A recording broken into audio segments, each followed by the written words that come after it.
I'm Dow Bartling, and I certainly hope that you're having yourself a sunnier and warmer day. You know, the days are starting to get longer. This month alone, we're going to gain 1 hour of daylight. That's great. That's great to have that beautiful sunlight. You know, the older I get, the more that I think. And I think that there's a theme or axiom that kind of rolls around in this old head. And it might be in yours too. And it kind of soaked in through osmosis. And I hope that you're applying it. Begin with an end in mind. Begin your journey with the end in mind.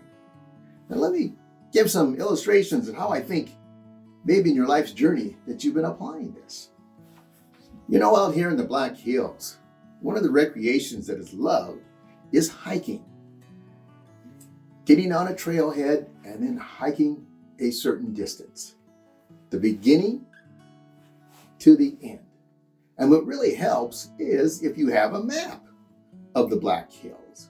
And it shows the elevation and it shows you kind of how far it goes. It helps you then visualize the end itself. Now, I understand and I know that there are GPSs and all different things out there that can assist you. However, sometimes Wi-Fi is not available. So it helps to learn how to orientate the map and how to use then your good old compass. Yes, the compass. How to use the compass.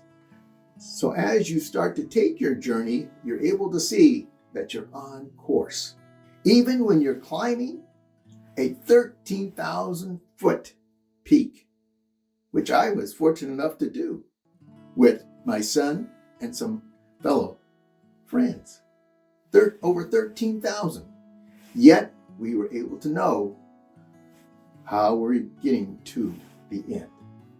This is a 1,000-piece jigsaw puzzle.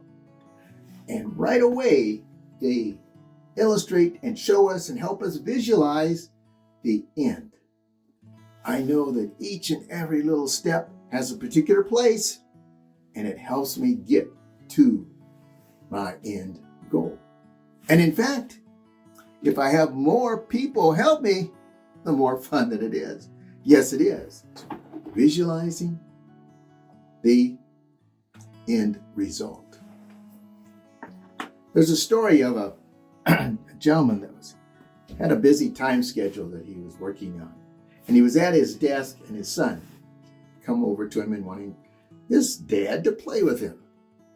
And the father at that time took it as an interruption. So he grabbed a piece of newspaper. And on that newspaper was a picture of the world. Picture of a globe. And so he took the pieces and tore them up in small little pieces.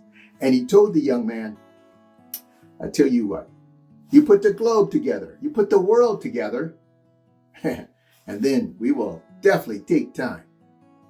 The young boy come back and says, Dad, I'm done. And he looked down and he saw the world map all put together exactly as it should be. He didn't know his son knew all those countries. He was just a little one. He said, how did you do that? He said, well, it was easy. On the back side was a big picture of a man. And once I put that man together, the world came together. Begin with the end in mind. My final illustration of begin with the end in mind. This poem. The poem is entitled The Dash, and it's by Linda Ellis. I read of a man who stood to speak at a funeral of a friend. He referred to the dates on the tombstone from the beginning to the end. He noted that first came the date of birth and spoke of the following date with tears. But he said what mattered most of all was the dash between those years. For that dash represents all the time they spent alive on earth. And now only those who loved them know what that little line is worth. For it matters not how much we own, the cars, the house, the cash.